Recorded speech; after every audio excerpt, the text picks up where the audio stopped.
Primera de Juan, capítulo 1, versículos del 1 al 4. Dice así la palabra del Señor: lo que era desde el principio, lo que hemos oído, lo que hemos visto con nuestros ojos, lo que hemos contemplado y palpado en nuestras manos tocante al verbo de vida. Porque la vida fue manifestada y la hemos visto, y testificamos y os anunciamos la vida eterna, la cual estaba con el Padre y se nos manifestó. Lo que hemos visto y oído, y eso también os anunciamos, para que también vosotros tengáis comunión con nosotros. Y nuestra comunión verdaderamente es con el Padre y con su Hijo Jesucristo. Estas cosas os escribimos para que vuestro gozo sea cumplido. Amén. ¿Cómo la gente piensa en qué es ser cristiano? ¿Cómo la gente piensa o se imagina acerca también de la fe cristiana?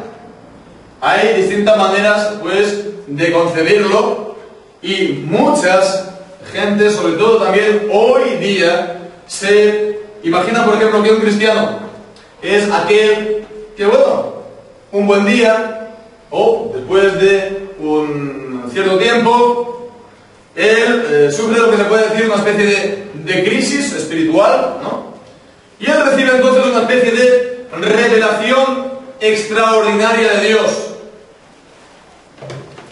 No significa solamente que él, pues, a lo mejor haya recibido, pues, algún tipo de revelación, pues, por medio de visiones, puede que sí, pero sobre todo es la idea de que llega a un conocimiento especial, no un conocimiento especial de cosas espirituales, de cosas que tienen que ver con Dios, un conocimiento especial que muy pocos tienen, o que nadie tiene, o que se ha perdido y que se ha vuelto a encontrar.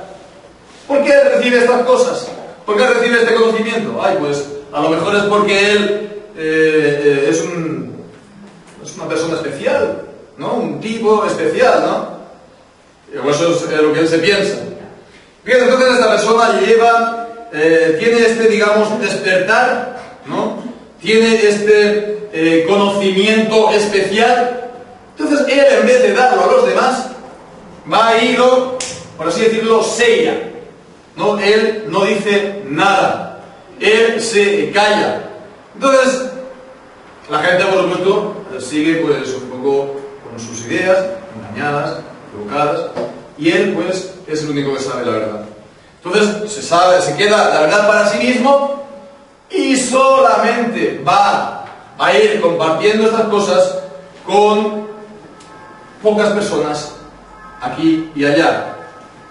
Personas que él pueda a lo mejor escoger por una razón o por otra, o gente que él vea interesada. De esta manera, pues, él les va a ir iniciando en su conocimiento. Le va a ir, pues, también añadiendo cada vez más a su conocimiento. Y lo va, a lo mejor, ya, cuando ya él ha madurado, ya forma parte, pues, a lo mejor de los maduros y de los perfectos, le va a dar, pues, lo va a iniciar entonces en una especie de un rito de iniciación, para que él ya entonces forme parte de los que él ha pues, logrado, por así decirlo, o captar.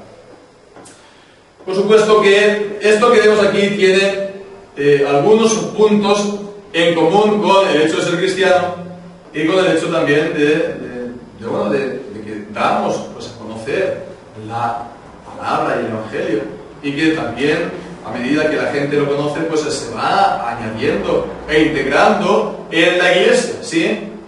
En la congregación. Pero fijémonos, esto no es digamos, lo que es ser cristiano, ni lo que es, pues, ser la iglesia. Esto es, ya lo digo, el espíritu de la secta. Este es el espíritu de las sectas que siempre han habido. Siempre han habido. Desde que existe cristianismo, existen sectas. Y que son también, pues, a veces, bastante parecidas con la verdad y con la Iglesia, y por eso, por lo tanto, a veces se les confunden, pero son distintas y hay que distinguirlos. Ya existió, decimos, desde que existe el cristianismo, porque ya, de hecho, cuando el apóstol Juan escribió esta carta, ya existían este tipo de sectas. Esto que he dicho al inicio era lo que se conoce como, como sectas, como corrientes que se llaman gnósticas, de gente, una palabra que significa que se refiere al conocimiento, a ese conocimiento místico, espiritual, especial que la gente, digamos, tenía. Y es algo que ya lo vemos presente en las páginas del Nuevo Testamento, ¿verdad? Pablo le dice a Timoteo: guárdate de aquellos de la que falsamente conocida o llamada por ciencia. Entonces, cuando está hablando de la ciencia, ya está pues refiriéndose a este movimiento de gente que dentro mismo de la Iglesia cogía esa derivación y se apartaba, en el sentido que hemos visto.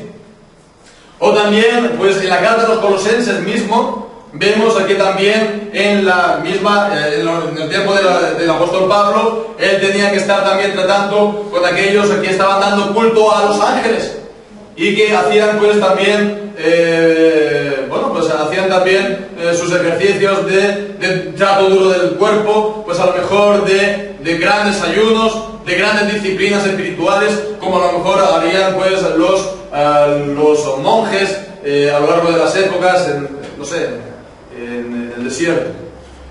Bueno, pues aquí también nos encontramos con esta misma situación, sobre todo a lo largo de esta primera carta del apóstol Juan. Esta carta del apóstol Juan, vemos, no aparece aquí el nombre del apóstol Juan como en otras muchas cartas del apóstol Pedro, y también del apóstol Pedro y del apóstol Pablo, cuando dice: yo, Pablo, el siervo de Jesucristo, apóstol de Jesucristo. No aparece su nombre, pero su pensamiento vemos que lo podemos comparar perfectamente punto por punto de lo que dice reflejado, y lo veremos reflejado en el Evangelio de Juan. Además, pues hay testimonios históricos. Había pues un discípulo directo del apóstol Juan llamado Papías. Papías, en la historia pues del año 125, ya atribuía esta carta al apóstol Juan, y eso que decimos era entonces él un discípulo directo de Juan, con lo cual pues tiene mucho peso este testimonio histórico también. Entonces el apóstol Juan, que vemos, ya lo conocemos en los evangelios, ¿verdad? Él pues era de los hijos de Zebedeo. Hijos de Zebedeo también pues se les llama en el evangelio como los hijos del trueno. Y los hijos del trueno. Y bien, pues tanto Juan como Jacobo como Pedro pues era dentro de los 12 de los apóstoles, pues un grupo, por así decirlo, aparte, porque vemos que Jesús se los llevó cuando resucitó a la hija pues de Jairo, o en el momento de la transfiguración, o también en la noche que fue entregado Jesús en el monte de Getsemaní. Pues él los llevó y estaban pues aparte. En principio tenían que estar orando juntamente con el Señor.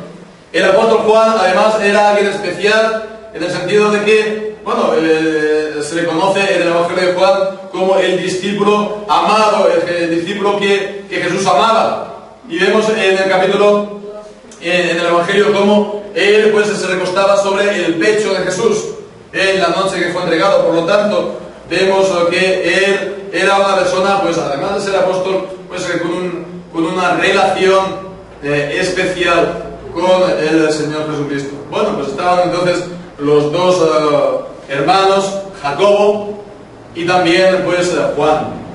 Y bueno, lo que es la providencia del Señor, como Dios pues da a uno una cosa y da a otro otra cosa. Los dos eran hermanos, ¿verdad? Y los dos habían sido llamados por el Señor Jesucristo. Pero Jacobo, el hermano de Juan, sería el primero de los mártires, ¿no? El primer apóstol mártir, bueno, el primer cristiano mártir fue Esteban en Hechos capítulo 12, pero en Hechos capítulo 7, perdón, pero en Hechos capítulo 12, versículos 1 y 2, vemos cómo Herodes mandó la muerte a Jacobo. Y ese Jacobo era el hermano de Juan, era entonces el primer apóstol, pues mártir. Sí, y lo que decíamos, lo que es la providencia, porque Juan, ya lo vemos en el Evangelio, Jesús dijo, bueno, si yo quiero que este permanezca hasta que yo pues vuelva, ¿a ti qué? Y entonces se circuló, dice, la voz en la iglesia de aquel tiempo, entre los discípulos, que él no moriría nunca. Y es que él había llegado entonces a una edad muy, muy avanzada. Él fue el más viejo de todo el grupo de los apóstoles también, según los testimonios históricos. Él había estado pues también como pues refugiado en el exilio, en la isla de Patmos, donde recibió también la revelación pues del libro de Apocalipsis. Pero después él continuó y estuvo también en la ciudad de Éfeso. Después ya salió liberado, estuvo allí ministrando. Y entonces fue en ese tiempo cuando ya comenzaron a extenderse dentro de las iglesias de aquella época estas falsas enseñanzas. Estos grandes espirituales que querían pues revolucionar a la iglesia y que fuera más más espiritual, un conocimiento pues mucho más especial, en fin. Era pues gente que, sobre todo la idea que tenían, una idea principal de estos gnósticos era que hacían una distinción radical entre lo que es el espíritu y la materia, entre lo que es la mente, ¿verdad?, y la vida en general, ¿no? Es decir, ellos hacían una separación tremenda entre lo que es la vida normal, que es una cosa mala, el casarse es una cosa mala, la comida es una cosa mala, y después solamente se centran en las cosas, digamos, del espíritu, y eso pues es lo bueno, ¿verdad? Y bien, pues entonces, digamos, también hacían esa división, por ejemplo, en cuanto al Nuevo Testamento y al Antiguo Testamento. El Antiguo Testamento pues sería un Dios malo, un Dios vengativo, el Dios creador, pues entonces vemos el mal del mundo, pues entonces ellos pensaban que era una especie de divinidad, por así decirlo, no Dios, no el gran Dios, sino una divinidad inferior y bueno, pues que rechazaban y solamente se quedaban con el Nuevo Testamento y aún lo que a ellos les parecía del Nuevo Testamento. Estaba pues un hereje de aquel entonces llamado Marción, que no solamente no se quedó con el Nuevo Testamento, sino que además con partes, ¿no? Habían pues cartas o evangelios que decían, no, esto me suena mucho judío, esto me suena mucho del Antiguo Testamento. Entonces Ras solamente pues se quedó con un Nuevo Testamento y además purgado y eliminado. Pues por supuesto, en este sentido, fijémonos, si la materia es mala, si el mundo es malo, si esta vida es mala, el Hijo de Dios se va a hacer hombre, el Hijo de Dios va a tomar forma humana, va a nacer del vientre de una madre y va a nacer pues sucio de sangres como todos los bebés y va pues a estar contaminado con la vida material, ¿verdad? Entonces ellos también negaban que Jesucristo había venido en carne, que Jesucristo se había por lo tanto encarnado, había tomado por lo tanto carne humana, e incluso en el momento de su resurrección, después de resucitar, Jesucristo seguía teniendo carne, aunque glorificada. Entonces ellos negaban la encarnación, ellos negaban por lo tanto que Cristo hubiera venido en carne, y entonces bueno, pues lo que hicieras con tu cuerpo al final, pues poco importaba. Y por eso ellos también se entregaban al final al pecado, a una vida licenciosa, porque bueno, pues lo que haga con mi cuerpo, eso no afecta a mi espíritu, según ellos. Entonces este es el contexto de esta carta. En esta carta se ve todo este pensamiento un poco al trasluz. Entonces está el apóstol aquí escribiendo para contrarrestar todo esto. Él presenta su autoridad como apóstol y él está diciendo por lo tanto que su mensaje es verídico. Él dice, sí, Dios se puede Dios puede ser conocido, sí. Dios puede ser conocido de una manera espiritual. Se puede tener comunión con Él. El verdadero cristiano, ¿quién es? Pues Él va a ir poniendo también una serie de pautas, de marcas, de normas, ¿verdad? Por las cuales vemos a quién es verdaderamente cristiano. Pero fijémonos lo que Él nos va a decir y lo que vemos aquí. Que Dios puede ser conocido, sí. Que se puede tener comunión con Dios, pero es a través de la palabra que ellos anuncian. Es el Jesucristo que ellos anuncian. El Jesucristo que ellos anuncian, la palabra que ellos anuncian, es el medio por el cual se puede conocer a Dios y se puede tener comunión con Dios. Ellos tienen autoridad, los apóstoles, y el mensaje de ellos es verdadero, por lo tanto hay que recibirlo. Hay por lo tanto que ante estos falsos maestros, ante estas herejías destructoras, se tiene que tomar partido. Se tiene que tomar partido por la verdad, por el verdadero Cristo, por la verdadera palabra de Dios. Se tiene que creer, por lo tanto, en el mensaje de los apóstoles, porque ellos dan un testimonio verdadero de Cristo y de su palabra. Vamos a ver entonces en estos versículos unas ideas básicas, fundamentales, que el apóstol nos da en este sentido.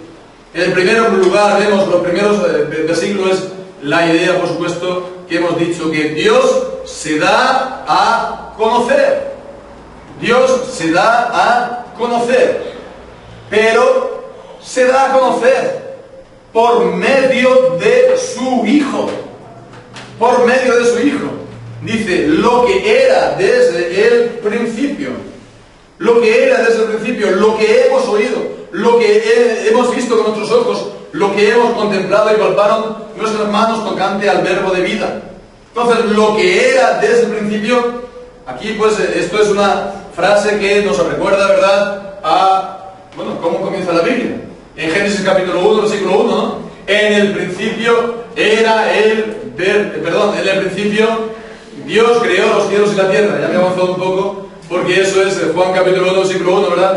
En el principio era el verbo, y el verbo era con Dios, y el verbo era Dios. Así vemos que estos son los, puntos en los que nos dice la palabra que en el principio, pues Dios creó los cielos y la tierra, por tanto Él ya existía, y en Juan, que ya existía el verbo, es decir, Jesucristo. Entonces, Él, Dios verdadero, se da a conocer a través de su Hijo. En Juan capítulo 1 nos dice que a Dios nadie lo vio jamás, pero al unigénito Hijo que está en el seno del Padre, Él lo dio a conocer. Juan capítulo 1, versículo 18. Entonces vemos que aquellos que creen recibir una revelación directa de Dios, y no es a través de Jesucristo, son falsos profetas, son verdaderamente, por lo tanto, espíritus destructores, porque nadie viene a Dios si no es a través de Jesucristo. Nadie viene al Padre si no es por mí. Nadie puede conocer al Padre si no ha conocido al Hijo. Y eso era el grave problema de los judíos, que ellos decían conocer al Padre. Y Él pues dijo, si conocieres al Padre, ciertamente pues creerías en mí, porque Él dio testimonio de mí, como dice en el Evangelio de Juan. Dice aquí, por lo tanto, lo que era desde el principio. Fijémonos, dice lo que era. Está muy claro, no está diciendo el que era desde el principio, sino lo que era desde el principio. Y bien, pues, ¿esto por qué lo hace? Porque está hablando, sí, de Jesucristo, pero está hablando también de la palabra de Jesucristo. Está hablando también, por lo tanto, de la enseñanza de Jesucristo. Jesucristo ya existía, como hemos visto en Juan capítulo 1, versículo 1. Pero dice que Él es el verbo, Él es la palabra. Por lo tanto, vemos que Jesucristo tampoco se puede separar de su palabra. Lo que era desde el principio es Jesucristo, y también la palabra de Jesucristo. Entonces, fijémonos que Dios ciertamente se da a conocer, pero se da a conocer de esta manera, a través de Jesucristo, a través del Hijo y a través, por lo tanto, de su palabra. En Juan capítulo 14, en el versículo 9, cuando le dice Felipe a Jesús: Señor, muéstranos al Padre y nos basta. Jesús le dijo: tanto tiempo hace que estoy con vosotros y no me has conocido, Felipe. El que me ha visto a mí, ha visto al Padre. ¿Cómo pues dices tú, muéstranos al Padre? Entonces, esto es importante, porque no se puede conocer a Dios si no es a través del Hijo, y no se puede conocer al Hijo si no es a través de su palabra. Aquellos, por lo tanto, como hemos dicho, que pretenden tener una revelación especial superior, aparte de Cristo y aparte de su palabra, son mentirosos y se apartan de la verdad, son falsos profetas. Y por lo tanto, seguirlos lo único que hace es apartarse uno de la verdad para estar entonces en comunión con una secta. Vemos lo que era desde el principio. Pero fijémonos que la segunda de las ideas que el apóstol el apóstol Juan nos da aquí, es que no solamente Dios se da a conocer, sino que ese testimonio, esa palabra de Cristo, es también la palabra que ellos dan, que ellos anuncian. Porque dice lo que era desde el principio, y dice lo que hemos visto con nuestros ojos, lo que hemos contemplado y palparon nuestras manos tocante al verbo de vida. Ellos, por lo tanto, vemos, los apóstoles fueron testigos presenciales de Jesucristo. Y eso es algo importante. Los apóstoles fueron testigos presenciales de Jesucristo. Los 12 apóstoles fueron testigos presenciales de Jesucristo desde su bautismo hasta su resurrección. Lo vemos en Hechos capítulo 1. Entonces, esto es importante. El grupo de los apóstoles fueron las personas testigos presenciales de Jesucristo. En el versículo 3 sigue diciendo: lo que hemos visto y oído, eso os anunciamos. Lo que hemos visto y oído, eso os anunciamos. Y esto es también importante, ¿verdad? Esto es también importante. Por eso es importante el tener claro acerca de si hoy existen apóstoles, sí o no. ¿Existen apóstoles hoy? ¿Sí o no?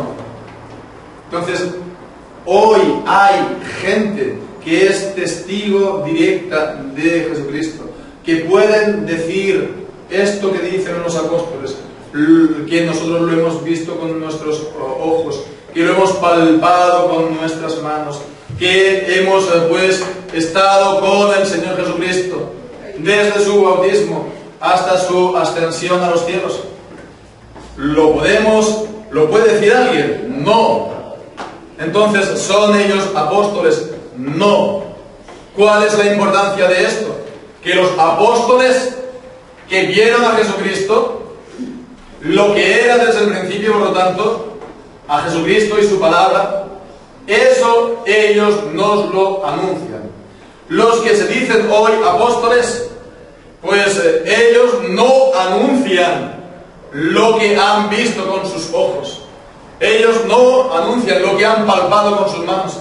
Por lo tanto, no tenemos ninguna certeza en cuanto a lo que ellos anuncian, si es verdad o no es verdad, o es un invento o un sueño de hombres. Entonces, ¿existen hoy apóstoles? Podemos decir, no los hay. ¿Y por qué lo sabemos? Porque nos dice la palabra de Dios esto, que los apóstoles nos anunciaron lo que han visto con sus propios ojos y han tocado con sus propias manos. Y es importante, por supuesto. Claro que es importante. Porque entonces queremos conocer a Cristo, sí, entonces a Dios, entonces por medio de Cristo. Queremos conocer a Cristo, entonces por medio de su palabra. Pero entonces, ¿cuál es la palabra de Dios? La palabra de los apóstoles. Y el Nuevo Testamento es la palabra apostólica. Son la palabra que, pues, o han escrito directamente los apóstoles, o ha sido escrita, pues, bajo su supervisión y bajo su autoridad. Es el fundamento, como nos dice Efesios capítulo 2, versículo 20. El fundamento de la iglesia. Las palabras de los profetas y de los apóstoles.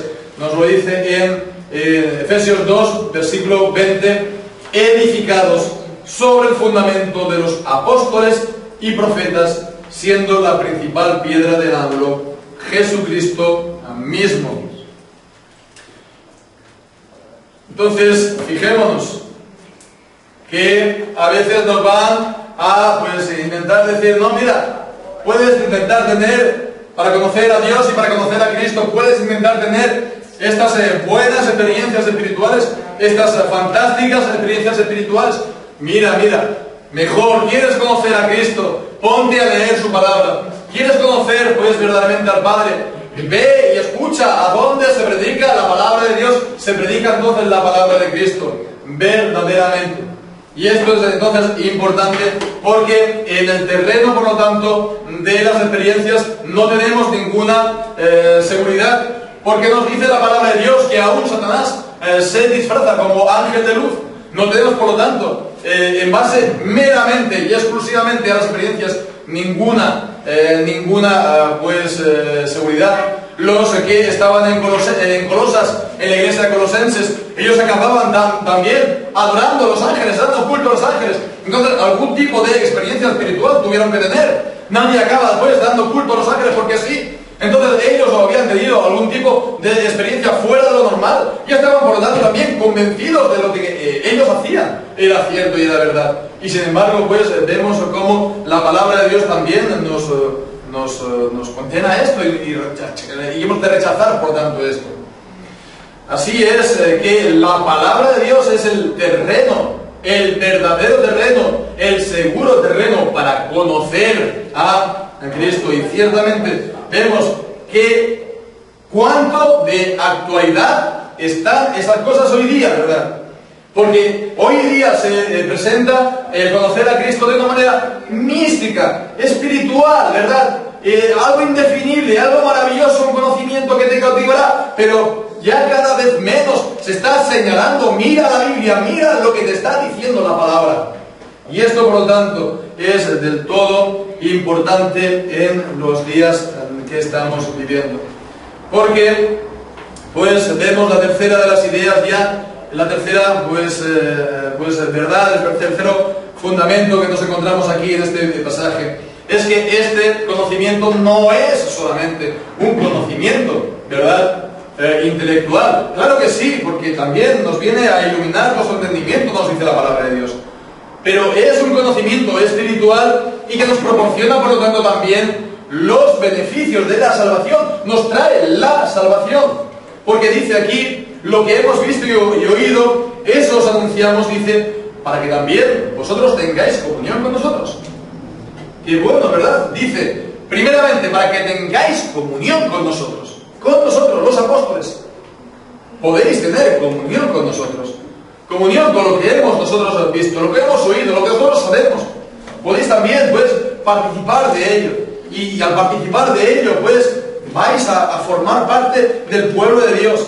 Y esto es importante. Y esto en la vida de cada día, pues esto lo vemos. En la vida real lo vemos. Lo importante que es también formar parte de, ¿verdad? Ser miembro de. Bueno, yo llevo ya unos cuantos años, ya tengo ya una cierta edad. Y bueno, pues nosotros ahora estamos viviendo en un país, España, que forma parte, por ejemplo, de la Unión Europea, ¿verdad? Pero yo hasta mis 17 años, España no formaba parte de la Unión Europea, pero siempre se nos machacaba y se nos repetía eso como, digamos, la gran panacea, el gran objetivo de nuestra vida como país era formar parte de, podríamos decir incluso de alguna manera, tener comunión con. ser miembro de. Claro, al ser miembro de, eso tendrá pues algún tipo de responsabilidades y también se pensaba de beneficios. Y evidentemente de beneficios en lo inmediato tuvo muchos, porque bueno, fue un diluvio de dinero por todas partes, que llovía por todas partes, ¿verdad? Durante los primeros años y también después con la llegada del euro, que vamos a decir, un diluvio pues de dinero, que bueno, pues y ahora vemos también un poco ahora la cruz de la moneda. Pero vemos, al formar parte de un grupo, al formar parte de una comunidad, se puede decir, participas de él, en lo bueno y en lo malo, participas de él. Y es la idea que estamos aquí viendo, el participar con los apóstoles, tener comunión con los apóstoles. Y claro, esto no tiene contrapartidas negativas, estos son solamente contrapartidas positivas y buenas. Y en cuanto a la salvación, tener comunión con los apóstoles es tener comunión en su verdad, ¿verdad? En la verdad de la palabra de Dios, en la verdad, estar en la verdad, en lo correcto, estar en lo cierto, no en la mentira. Y entonces, por lo tanto, conocer verdaderamente a Dios, no un sueño, no una ilusión, sino tener también entonces a Dios por tu Dios y tenerlo por medio de Jesucristo y por medio de la palabra de Dios. Hay muchos, por lo tanto, beneficios espirituales, los beneficios espirituales que primeramente recibieron los apóstoles, pues los comparten, por así decirlo, ellos al escribir esta carta con todos los verdaderamente cristianos, con toda la iglesia del Señor. Fijémonos, esta comunión con los apóstoles es la comunión que ellos tuvieron con el Padre y con su Hijo Jesucristo. La comunión con Dios. Fijémonos, dice con el Padre y con el Hijo. Y bueno, podría haber dicho, pues, la comunión con Dios. Pero fijémonos que está diciendo comunión con el Padre y comunión con el Hijo. También podría haber dicho la comunión con el Espíritu Santo, por lo tanto. Por lo tanto, vemos que la Trinidad es también algo importante. ¿Por qué? Porque se puede tener comunión con no solamente Dios en su esencia y su ser, sino también con las personas, con la persona del Padre, con la del Hijo y con la del Espíritu Santo, en las propiedades que a cada uno, ¿verdad?, pues le corresponden. Al Padre por ser Padre, al Hijo por ser Hijo y al Espíritu por ser el Espíritu Santo. Los tres son el mismo Dios e indivisible, el mismo y único Dios, pero las tres personas son distintas entre sí. Podemos tener entonces comunión con cada persona de la Trinidad, porque pues tenemos comunión con los apóstoles, con su palabra, entonces tenemos comunión con el Padre, con el Hijo y con el Espíritu Santo, tener comunión con Dios. El apóstol Pedro dirá también, pues en 2 de Pedro capítulo 1, que somos participantes de la naturaleza divina. Ahora ya no es ser participante de la iglesia, ser miembro de la iglesia, es ser parte de Dios, participar de Dios, formar parte, por así decirlo, ¿no? ¿Por qué? Porque llegamos a ser templo del Espíritu Santo y Dios mora en nosotros y Cristo mora en nosotros, como veíamos pues la semana pasada, ¿verdad? Que Cristo, por lo tanto, mora en los corazones de los creyentes. Bien, pues a todo esto, fijémonos que recibimos además todos los beneficios de la salvación. Y en primer lugar, aquí está destacando uno. Podríamos hablar de todos los demás, pero aquí se está centrando el apóstol en uno. Dice, estas cosas os escribimos para que vuestro gozo sea cumplido. Y la idea de cumplido es pleno. Es que vuestro gozo sea completo. Que ya nos haga falta tener más gozo. Porque lo habéis tenido todo. Entonces, para tener este gozo, vemos qué hemos de hacer. Recibir su palabra. Ponernos, por lo tanto, del bando de Cristo y de su palabra. Y bien, pues fijémonos. La voluntad de Dios para su pueblo, ¿cuál es? La del gozo. Quiere, pues, por lo tanto, cristianos sumidos en la depresión. Quiere, pues, cristianos sumidos en la desorientación. Quiere Dios cristianos sumidos en la duda. Quiere Dios cristianos en la, digamos, desorientación. Mira lo que me dicen estos, mira lo que me dicen los otros. ¿Quiere Dios realmente esto? No, Dios nos ha dado, por lo tanto, su palabra, que es su verdad. ¿Para qué? Para que podamos entonces tener comunión con Él y, teniendo la verdad, ya no tengamos todos estos problemas. Y para que de esta manera también nuestro gozo sea cumplido y completo aquí en la tierra. Sí, es cierto que siempre que estemos aquí en el mundo, pues vamos a tener aflicción, nos dice Jesucristo. Vas a tener persecución, sí. Vas a tener a lo mejor el aguijón de la carne, como decía Pablo. Vais a tener diversas pruebas. Vais a lo mejor incluso conocer algún tipo de disciplina del Señor, incluso a su pueblo. Y a ninguna disciplina nos dice también Pablo en Hebreos, al presente parece ser causa de gozo. Pero al final tiene un fin que es bueno para el que en ella ha sido ejercitado. Porque si Dios nos deja sin disciplina, no somos hijos sino bastardos. Entonces Dios nos da disciplina también para que podamos participar de su santidad, nos dice Hebreos capítulo 12. Con todo y con eso, el gozo, que es un fruto del Espíritu Santo, estará en nuestros corazones. Entonces hemos de ver también, sí, por supuesto, y yo creo que todo el mundo, ¿no? Si dirá que sí, si le preguntamos a todos, oye, ¿tú quieres ser verdaderamente feliz? ¿Tú quieres tener un gozo verdadero en tu corazón? Todo el mundo te va a decir que sí, ¿verdad? Entonces, ¿cuál es la manera de obtenerlo, de recibirlo en esta vida? Pues no es otro que la palabra de Dios. No es pues esto por medio de terapias, no es esto pues por manuales de autoayuda, como hoy en día está tan son corrientes en el mundo, ¿verdad? Las ideas de que un tipo de conocimiento especial, un tipo de 6 pasos o 8 pasos a seguir y tu vida va fantásticamente a cambiar, ¿verdad? Que son la manera como también hoy en día pues estas ideas, ¿no? De algún secreto, algún enigma, alguna cosa, la sabiduría de los Vedas, de los mayas, algo que nadie ha oído, algo que nadie sabe. Pues te lo presentamos en este librito, ¿verdad? Y bueno, pues tu vida va completamente a cambiar. No, esto no es la manera para recibir verdaderamente bendición.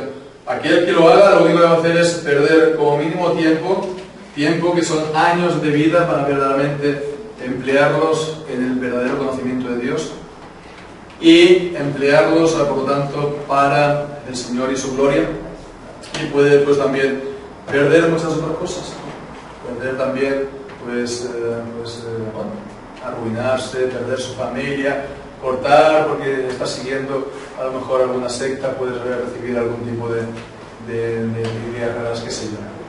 Por lo tanto, entonces, ¿qué hemos de hacer? Pues, en fin, nos quedamos con esta palabra de verdad, nos quedamos con la palabra de los apóstoles, nos quedamos con la palabra de Cristo, que es la que ellos, pues, fueron los testigos presenciales.